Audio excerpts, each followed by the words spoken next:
bincang pasal monetary yang nyata dekat US. Faham? Tapi tak payahlah, ni dah ada ni. Nak jadi contoh je. Okay, contohnya kat sini. Pada 1981, menguap. Jangan menguap dulu. 1981 sehingga 19 teruknya. Astagfirullahaladzim. 1981 sehingga 1982. Dekat US, slowly drop aggregate output, decrease, unemployment pun turun juga sebanyak 10%. Banyak 10%. 1981 sehingga 1982. Dalam masa setahun macam tu boleh turun macam ni. Okey. Lepas tu yang kedua, korang boleh bayangkan kan macam mana dia punya graf tu.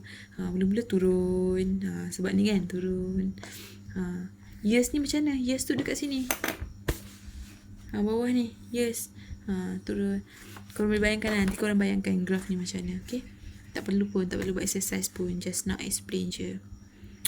Lepas tu 1982 sehingga 1988 ekonomi increase rapidly. Wow, dia meningkat semula. Okay. Lepas tu 1999 unemployment turun lagi 5%. Tapi tak apalah sebab 1992 hingga 1998 ni berapa tahun? 6 tahun dia dah meningkat. So 1989 dia punya pengangguran turun. Apa merepek ni? Bagus lah kiranya. Pengangguran tu dah turun sebanyak 5%. So benda ni bagus. Faham? Maaf lah, sekarang dah pukul 5 pagi. 5 pagi dah. Okay. Ni bagus lah ni. Bagus. Okay. Lepas tu pada tahun 1990 pengangguran ni meningkat sebanyak 7%. Banyak juga. Tapi tak apalah sebab dia dah meningkat banyak dah ni. So dia negatif sikit kan. Tak apalah kan. Biasalah dalam ekonomi tak semestinya akan sentiasa positif je. Faham?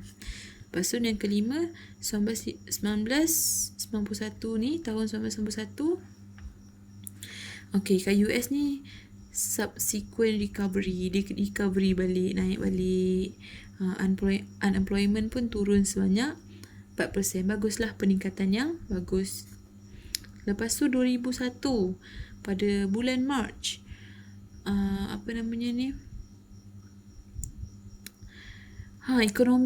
ekonomi macam jatuh sikit, jatuh sedikit. Iaitu unemployment ni meningkat semula sebanyak 6%. Dah lah pula tu pada tahun 2001 juga, tapi bulan November ni unemployment apa ni? Maaf sekali lagi. 2021 bulan March unemployment meningkat sebanyak 6%. Okey, tak elok. Tapi pada tahun November 2001, bulan November 2001, unemployment recovery balik 4.4%. Biasalah tu, turun naik kan. Faham minta maaf lah. Cakap tu balik. Okey, ni last sekali. Jangan ngantuk dulu. Disember 2007. Step ni curam. Saya Google Translate tak faham. Ekonomi downturn in US. Ekonomi dia agak jatuh sikit ya masa 2007.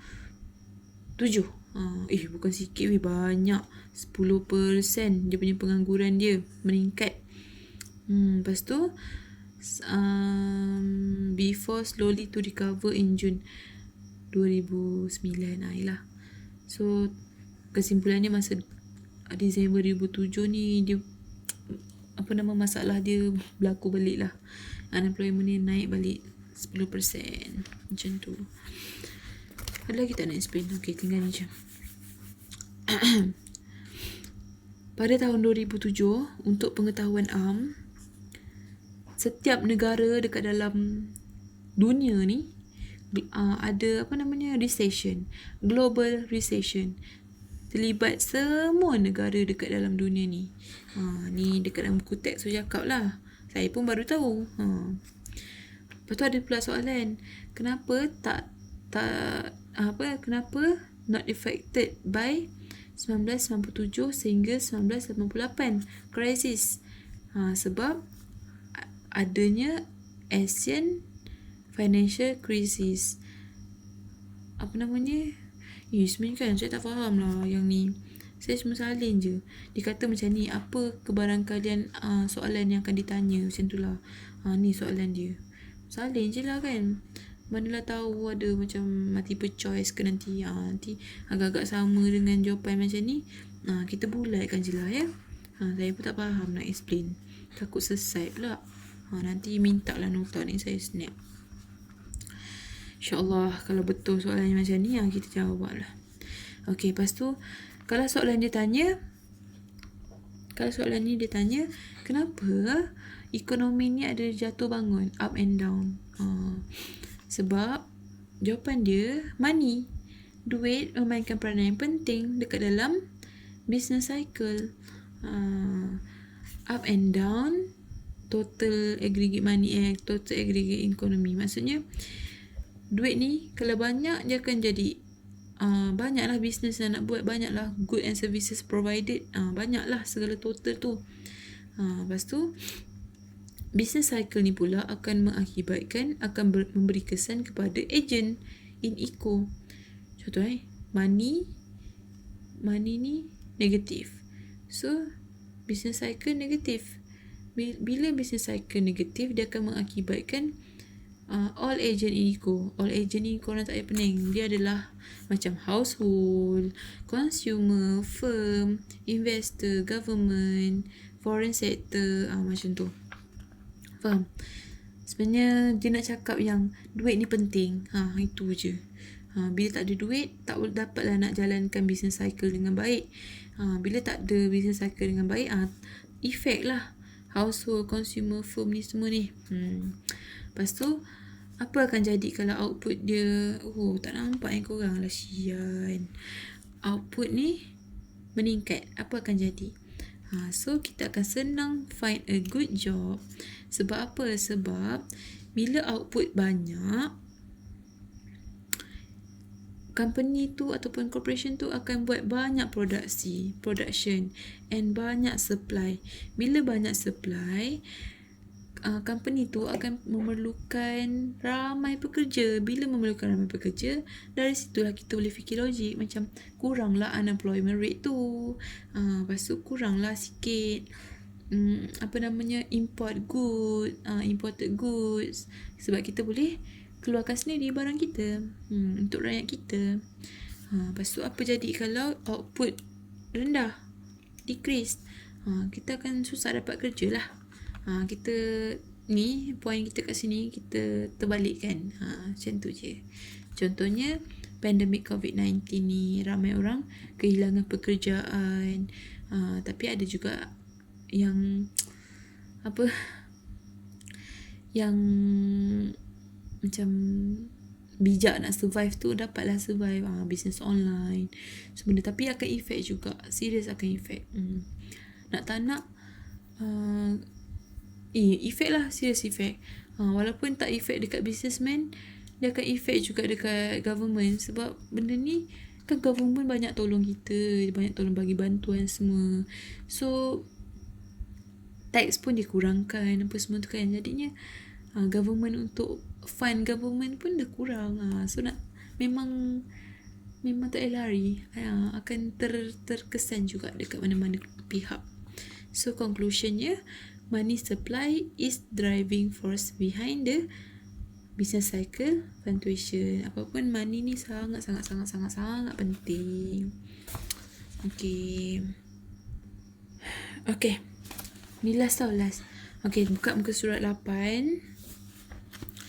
Surat 8 ni dia nak terangkan je M1, M2, M3. Kalau korang ingat masa kita makroekonomi, kita ada belajar benda ni tau. Makroekonomi ni M1, M2. Kalau korang, saya tak jumpa lagi lah soalan calculation. Okay, tapi kalau korang nak, saya adalah notanya M1 tu sama dengan berapa. Tapi kat sini ada, tapi macam pening kan, banyak sangat ni. Boleh baca sendiri kat sini. Dia just nak terangkan je apa ada kat M1 tu. Boleh baca kat sini. Dia just nak terangkan sahaja. Lepas tu apa lagi? Why is it necessary to have more than one measure of money supply? Ni dah ada jawapan dia, tinggal baca sahaja. Okay, kalau soalan essay salin lah. Kalau soalan subjektif, baca dulu. Agak sama, taramlah dua-dua. Okay, sekian daripada saya. Chapter 1, kalau ada apa soalan boleh tanya. Kalau tak dapat jawab, mantap, minta maaf, kita google lah ya. Okay, bye-bye. Jangan lupa minta nota kat saya kalau rasa memerlukan. Walaupun nota saya macam buruk, tak apalah. Bye-bye.